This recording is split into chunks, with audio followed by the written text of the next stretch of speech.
안녕하세요. 켈리의 작은 도서관에 오신 것을 환영합니다. 오늘은 현진권 작가의 술 권하는 사회를 소개해 드리겠습니다. 아이고 아야.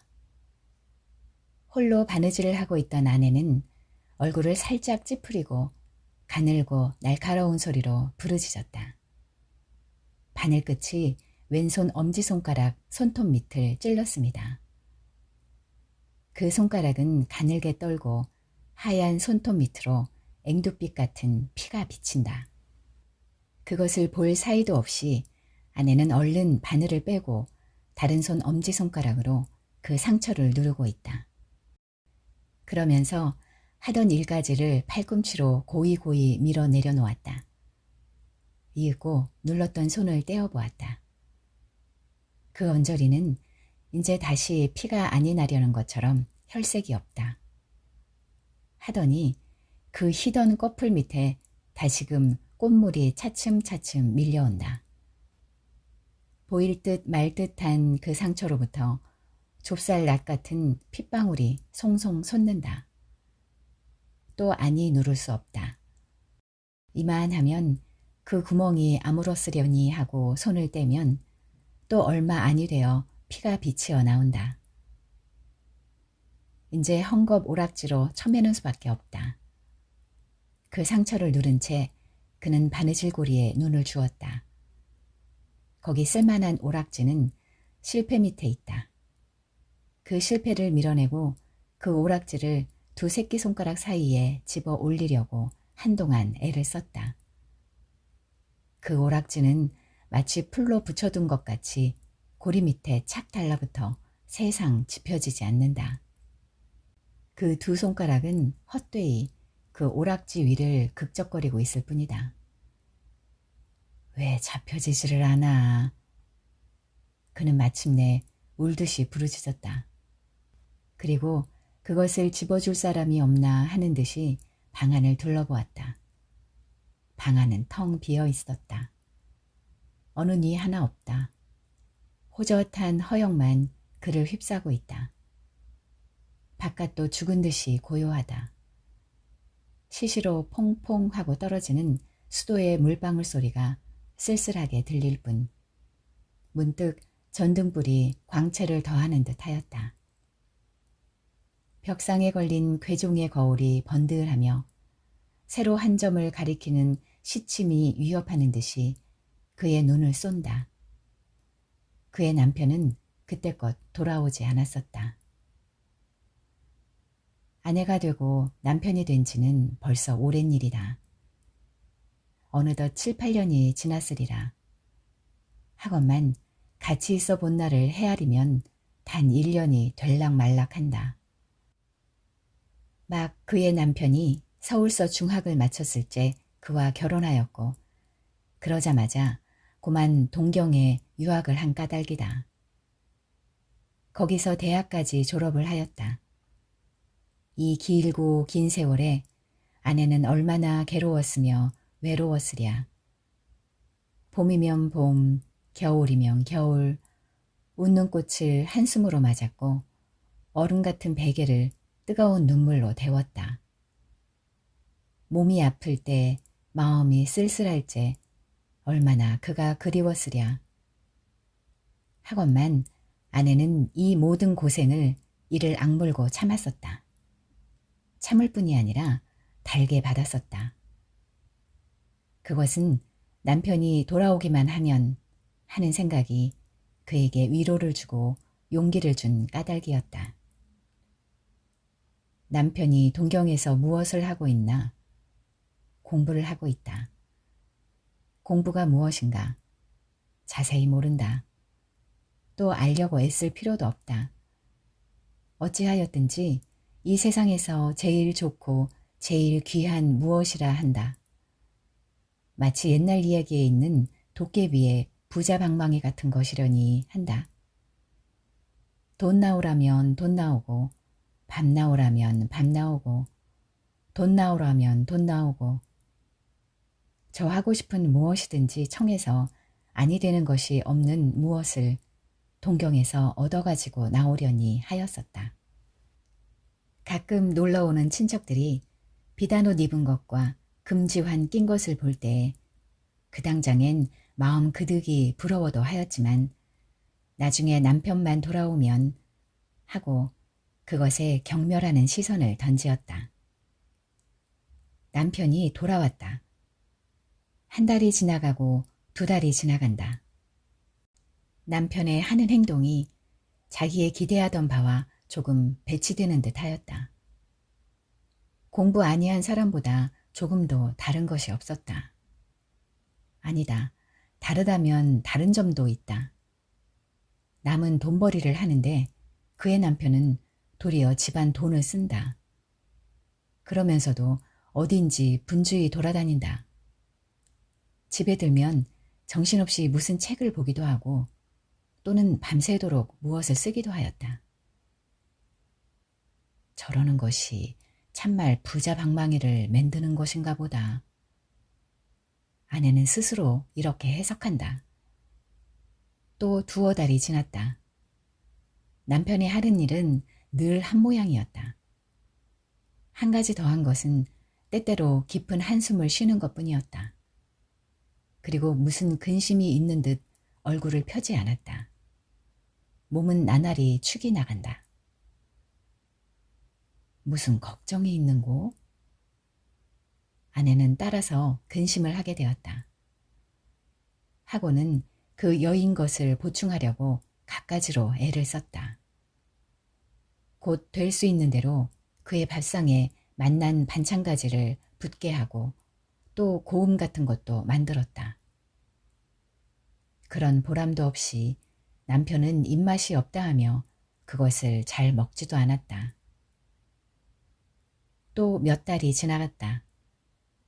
이제 출입을 뚝 끊고 늘 집에 붙어 있었다. 걸핏하면 성을 낸다. 입버릇 모양으로 화난다, 화난다 하였다. 어느 날 새벽 아내가 어렴풋이 잠을 깨어 남편의 누웠던 자리를 더듬어 보았다. 쥐이는 것은 이불자락뿐이다. 잠결에도 조금 실망을 아니 느낄 수 없었다. 잃은 것을 찾으려는 것처럼 눈을 부시시 떴다. 책상 위에 머리를 쓰러뜨리고 두 손으로 그것을 움켜쥐고 있는 남편을 보았다.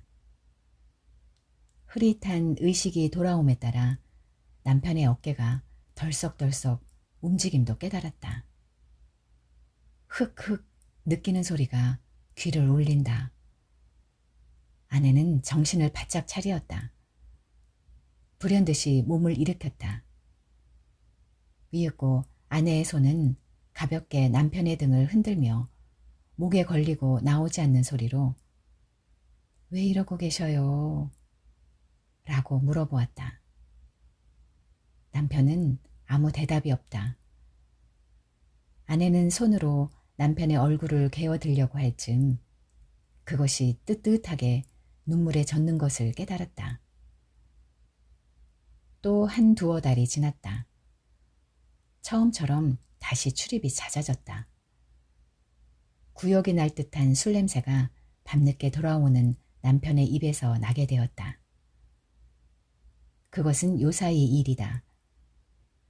오늘 밤에도 지금까지 돌아오지 않았다.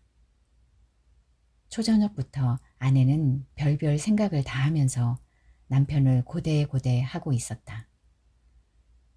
지루한 시간을 속히 보내려고 치웠던 일가지를 또 꺼내었다. 그것조차 뜻같이 아니 되었다. 때때로 바늘이 헛되이 움직였다. 마침내 그것에 찔리고 말았다. 어디를 가서 이때껏 오시지 않아. 아내는 이제 아픈 것도 잊어버리고 짜증을 내었다. 잠깐 그를 떠났던 공상과 환영이 다시금 그의 머리에 떠돌기 시작하였다.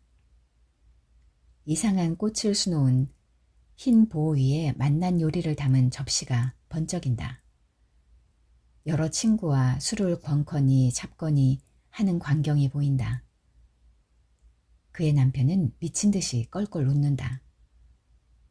나중에는 검은 휘장이 스르르 하는 듯이 그 모든 것이 사라져버리더니 낭자한 요리상만 보이기도 하고 술병만 희게 빛나기도 하고 아까 그 기생이 한 팔로 땅을 짚고 진저리를 쳐가며 웃는 꼴이 보이기도 하였다.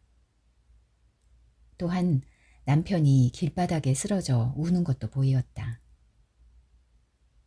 문 열어라. 문득 대문이 덜컥하고 혀가 꼬부라진 소리로 부르는 듯 하였다. 네. 저도 모르게 대답을 하고 급히 마루로 나왔다. 잘못 씨는 발에 안이 맞는 신을 질질 끌면서 대문으로 달렸다. 중문은 아직 잠그지도 않았고 행랑방에 사람이 없지 않지만은 을의 깊은 잠에 떨어졌을 줄 알고 자기가 뛰어나감이었다. 가느스름한 손이 어둠 속에서 희게 빗장을 잡고 한참 실랑이를 한다. 대문은 열렸다. 밤바람이 선뜻하게 얼굴에 안친다. 문 밖에는 아무도 없다. 온 골목에 사람의 그림자도 볼 수 없다. 검푸른 밤빛이 허연 길 위에 그물그물 깃들었을 뿐이다. 안에는 무엇에 놀란 사람 모양으로 한참 멀거니 서 있었다. 문득 급거이 대문을 닫힌다. 마치 그 열린 사이로 악마나 들어올 것처럼. 그러면 바람소리였구먼 하고 싸늘한 뺨을 쓰다듬으며 해쭉 웃고 발길을 돌리었다. 아니 내가 분명히 들었는데 혹 내가 잘못 보지를 않았나? 길바닥에 쓰러져 있었으면 보이지도 않을 터야. 중간문까지 다다르자 벼랑간 이런 생각이 그의 걸음을 멈추게 하였다. 대문을 또 좀 열어볼까? 아니야, 내가 헛들었지. 그래도 혹... 아니야, 내가 헛들었지.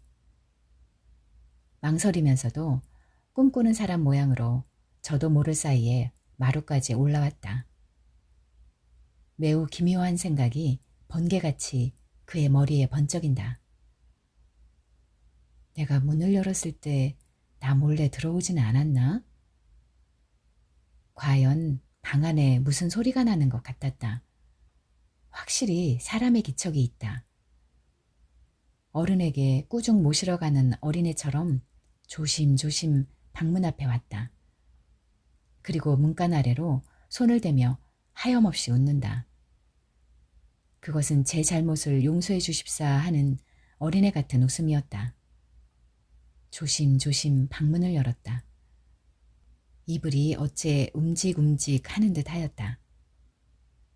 나를 속이려고 이불을 쓰고 누웠구먼 하고 마음속으로 소곤거렸다. 가만히 내려앉는다. 그 모양이 이것을 건드려서는 큰일이 나지요 하는 듯 하였다. 이불을 번쩍 쳐들었다.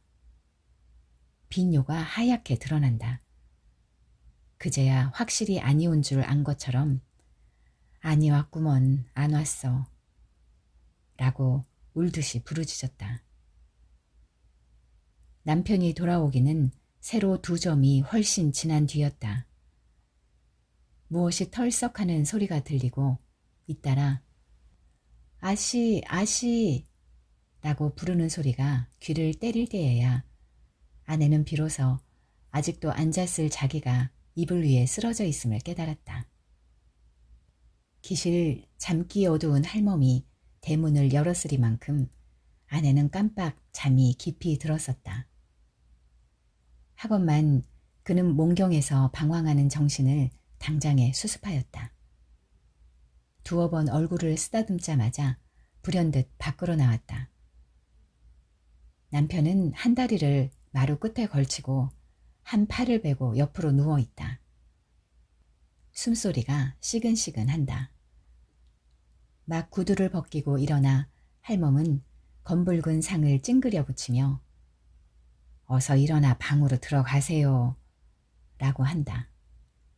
일어나지. 나리는 혀를 억지로 돌려 코와 입으로 대답을 하였다.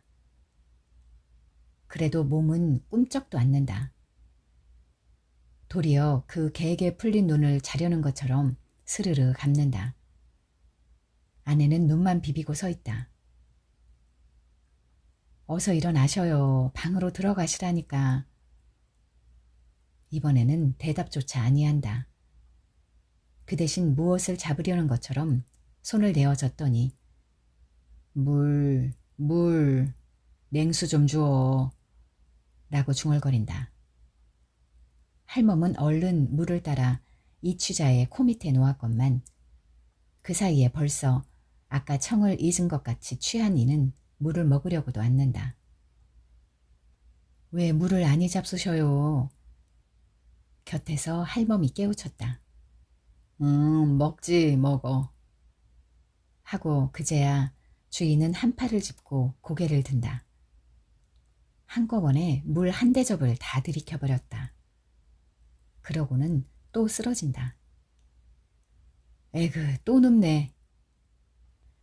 하고 할멈은 우물로 기어드는 어린애를 안으려는 모양으로 두 손을 내어 민다. 할멈은 고만가 자게. 주인은 귀찮다는 듯이 말을 한다. 이를 어찌해 하는 듯이 멀거니 서 있는 아내도 할멈이 고만 갔으면 하였다.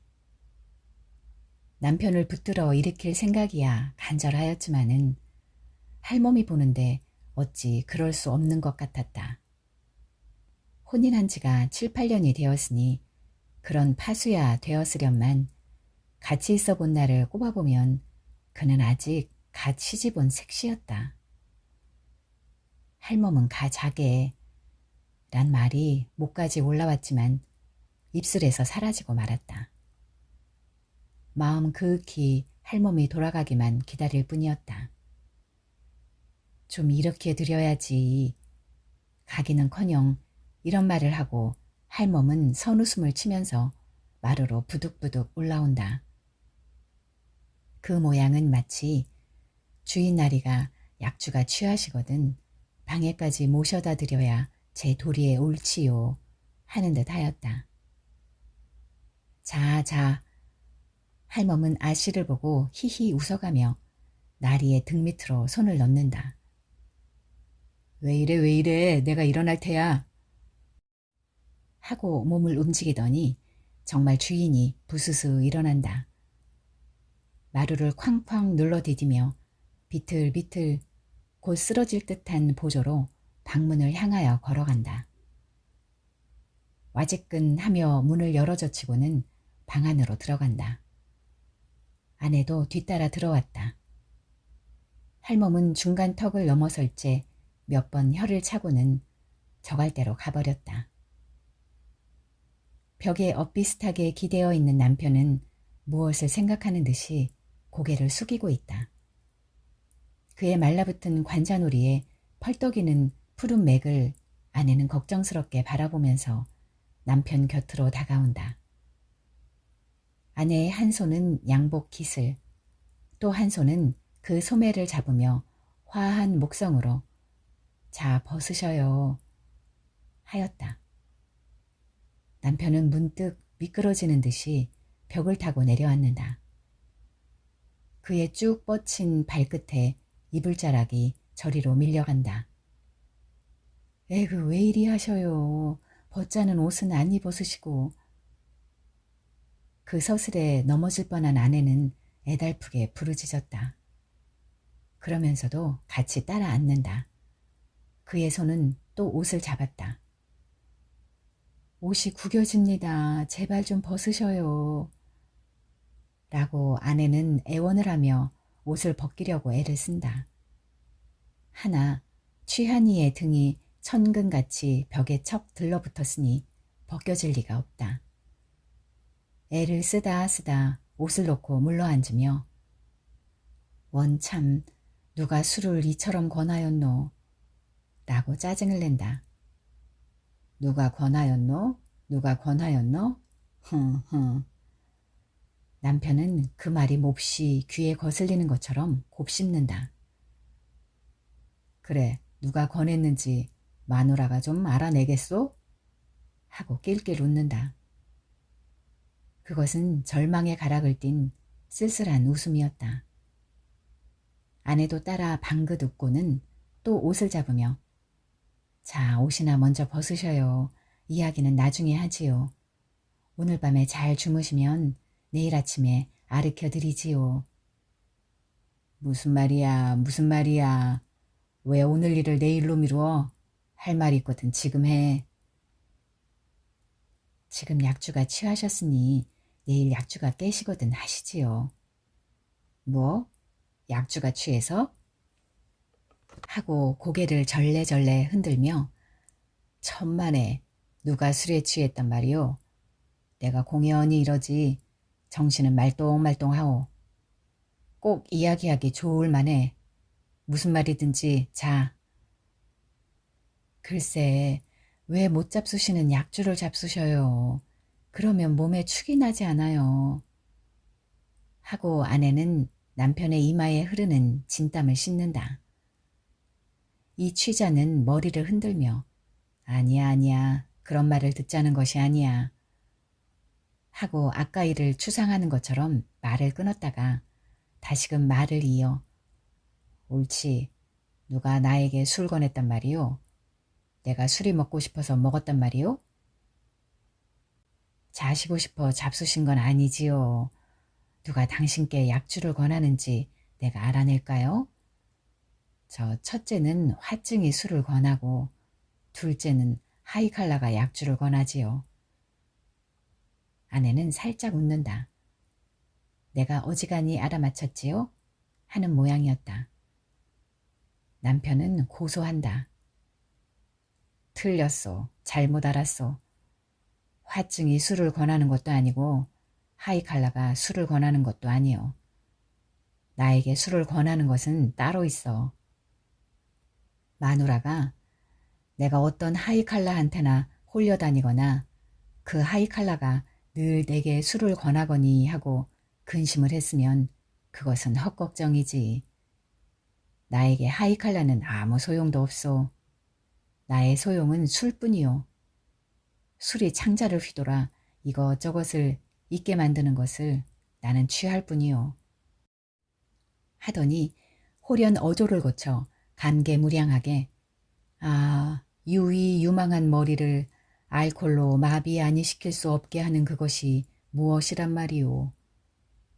하고 긴 한숨을 내어 쉰다. 물큰물큰한 술 냄새가 방 안에 흩어진다. 아내에게는 그 말이 너무 어려웠다. 고만 묵묵히 입을 다물었다. 눈에 보이지 않는 무슨 벽이 자기와 남편 사이에 깔리는 듯 하였다. 남편의 말이 길어질 때마다 아내는 이런 쓰디쓴 경험을 맛보았다. 이런 일은 한두 번이 아니었다.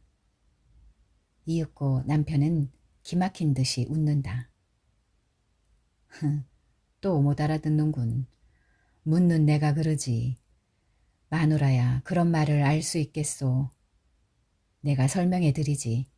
자세히 들어요. 내게 술을 권하는 것은 화증도 아니고 하이칼라도 아니오. 이 사회란 것이 내게 술을 권한다오. 이 조선사회란 것이 내게 술을 권한다오. 알았소? 팔자가 좋아서 조선에 태어났지. 딴 나라에 놨더면 술이나 얻어먹을 수 있나. 사회란 무엇인가. 아내는 또 알 수가 없었다. 어찌하였든 딴 나라에는 없고 조선에만 있는 요릿집 이름이려니 한다. 조선에 있어도 아니 다니면 그만이지요. 남편은 또 아까 웃음을 재우친다. 술이 정말 아니 취한 것 같이 또렷또렷한 어조로 허허 기막혀. 그 한 분자 된 이상해야 다니고 아니 다니는 게 무슨 상관이야. 집에 있으면 아니 권하고 밖에 나가야 권하는 줄 아는가 보아. 그런 게 아니야. 무슨 사회란 사람이 있어서 밖에만 나가면 나를 꼭 붙들고 술을 권하는 게 아니야. 뭐라 할까, 우리 조선 사람으로 성립된 이 사회란 것이 내게 술을 아니 못 먹게 한단 말이오. 어째 그렇소? 내가 또 설명을 해드리지. 여기 회를 하나 꾸민다 합시다. 거기 모인 사람 놈치고 처음은 민족을 위하느니 사회를 위하느니 그러는데 제 목숨을 바쳐도 아깝지 않느니 아니하는 놈이 하나도 없어. 하다가 단 이틀이 못 되어 한층 소리를 높이며 손가락을 하나씩 둘씩 꼽으며 되지 못한 명예싸움, 쓸데없는 지위 다툼질, 내가 옳으니 네가 그르니 내 권리가 많으니 네 권리가 적으니 밤낮으로 서로 찢고 뜯고 하지. 그러니 무슨 일이 되겠소. 회뿐만 아니라 회사고 조합이고 우리 조선 놈들이 조직한 사회는 다 그 조각이지. 이런 사회에서 무슨 일을 한단 말이오. 하려는 놈이 어리석은 놈이야. 저기 정신이 바로 박힌 놈은 피를 토하고 죽을 수밖에 없지. 그렇지 않으면 술밖에 먹을 게 도무지 없지. 나도 전자에는 무엇을 좀 해보겠다고 애를 써도 보았어. 그것이 모두 수포야. 내가 어리석은 놈이었지. 내가 술을 먹고 싶어 먹는 게 아니야. 요사이는 좀 낫지만은 처음 배울 때에는 마누라도 알다시피 죽을 애를 썼지. 그 먹고 난 뒤에 괴로운 것이야 겪어본 사람이 아니면 알 수 없지. 머리가 지끈지끈 아프고 먹은 것이 다 올라오고 그래도 아니 먹은 것보단 나았어. 몸은 괴로워도 마음은 괴롭지 않았으니까. 그저 이 사회에서 할 것은 주정꾼 노릇밖에 없어. 공연히 그런 말 말아요. 무슨 노릇을 못해서 주정꾼 노릇을 해요? 남이라서. 아내는 부지불식간에 흥분이 되어 열기 있는 눈으로 남편을 바라보고 불쑥 이런 말을 하였다. 그는 제 남편이 이 세상에서 가장 거룩한 사람이려니 한다. 따라서 어느 뉘보다 제일 잘 될 줄 믿는다. 몽롱하나마 그의 목적이 원대하고 고상한 것도 알았다. 얌전하던 그가 술을 먹게 된 것은 무슨 일이 맘대로 아니 되어 화풀이로 그러는 줄도 어렴풋이 깨달았다. 그러나 술은 노상 먹을 것이 아니다. 그러면 패가 망신하고 만다. 그러므로 하루바삐 그 화가 풀리었으면 또다시 얌전하게 되었으면 하는 생각이 그의 머리를 떠날 데가 없었다. 그리고 그날이 꼭 올 줄 믿었다. 오늘부터는 내일부터는 하건만 남편은 어제도 술이 취하였다. 오늘도 한 모양이다. 자기의 기대는 나날이 틀려간다. 쫓아서 기대에 대한 자신도 열버간다. 애달프고 원통한 생각이 가끔 그의 가슴을 누른다. 더구나 수척해가는 남편의 얼굴을 볼 때 그런 감정을 걷잡을 수 없었다. 지금 저도 모르게 흥분한 것이 또한 무리가 아니었다. 그래도 못 알아듣네 그려. 참 사람 기막혀. 본정신 가지고는 피를 토하고 죽든지 물에 빠져 죽든지 하지 하루라도 살 수가 없단 말이야. 흉장이 막혀서 못 산단 말이야. 에잇, 가슴 답답해. 라고 남편은 소리를 지르고 괴로워서 못 견디는 것처럼 얼굴을 찌푸리며 미친 듯이 제 가슴을 쥐어 뜯는다. 술 아니 먹는다고 흉장이 막혀요? 남편이 하는 짓은 본체만체하고 아내는 얼굴을 더욱 붉히며 부르짖었다. 그 말에 몹시 놀란 것처럼 남편은 어이없이 아내의 얼굴을 바라보더니 그 다음 순간에는 말할 수 없는 고뇌의 그림자가 그의 눈을 거쳐간다. 그러지, 내가 그러지. 너 같은 쑥맥더러 그런 말을 하는 내가 그러지.